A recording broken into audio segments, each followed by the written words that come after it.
தற்போதைய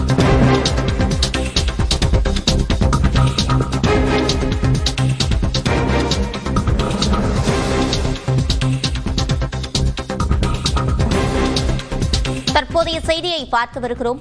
நடுக்கடலில் மீன்பிடி வலையை அறுக்க முயன்றதாக இலங்கை மீனவரை தமிழக மீனவர்கள் சிறைப்பிடித்து வந்துள்ளனர். வேளாங்கண்ணியை அடுத்த செருதூரைச் சேர்ந்த 5 பேர் நேற்று ஆற்காட்டுத்துறைக்கு தென்கிழக்கே கடலில் மீன்பிடித்தனர். கூடுதல் விவரங்களை செய்தியாளர் பாலமுத்துமணியிடம் கேட்கலாம். பாலமுத்துமணி, என்ன நடந்தது?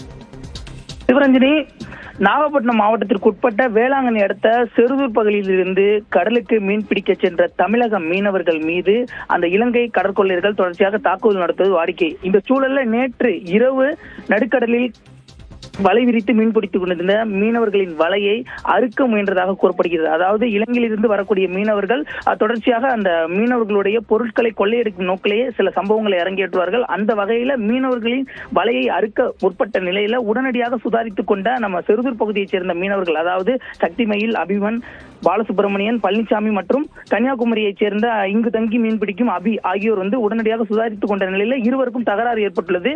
இந்த சூழல்ல இரு தரப்பினரிடையே ஏற்பட்ட தகராறு காரணமாக அந்த இலங்கையில் இருந்து வந்த அந்த மீனவர்கள் மூவரில் இருவர் ஸ்பீடு என்ஜின் மூலம் பொருத்தப்பட்ட அந்த படகில் தப்பித்த சூழல்ல ஒரு மீனவர் மட்டும் நம்ம செருதூர் பகுதி மீனவர்களின் கையில் சிக்கிக் கொண்டார். அதாவது அயந்தன் என்ற அந்த 27 வயதான அந்த இலங்கையை சேர்ந்தவர்களை தர்ம அடி கொடுத்தபடி செருதூர் கடற்கரைக்கு தமிழக மீனவர்கள் அழைத்து வந்துள்ளார்கள். அது மட்டுமின்றி அந்த மீனவர்கள் தற்பொழுது பாதுகாப்பாக முதலுதவி சிகிச்சைக்காக ஒரத்தூர் அரசு மருத்துவக் கல்லூரி மருத்துவமனைக்கு அனுப்பி வைக்கப்பட்டுள்ளார். மேலும் அந்த சிறைபிடிக்கப்பட்ட அயந்தன் என்ற மீனவர் மட்டும் தற்பொழுது வேதாரண்யம் கடலோர காவல் குழும போலீசாரிடம் ஒப்படைக்கப்பட்டுள்ளார். குறிப்பாக நடுக்கடலில் தமிழக மீனவர்களின் வலையை அறுக்க முயன்ற இலங்கை கடற்கொள்ளையர்கள் என்று கூறப்படும் அந்த மீனவர்களின் மூவரில் இருவர் தப்பிய சூழலில் ஒருவரை சிறைபிடித்த சம்பவம் அப்பகுதியில் பெரும் பரபரப்பை ஏற்படுத்தியுள்ளது. சிவரஞ்சனி, விவரங்களை வழங்கியமைக்கு நன்றி பாலமுத்து.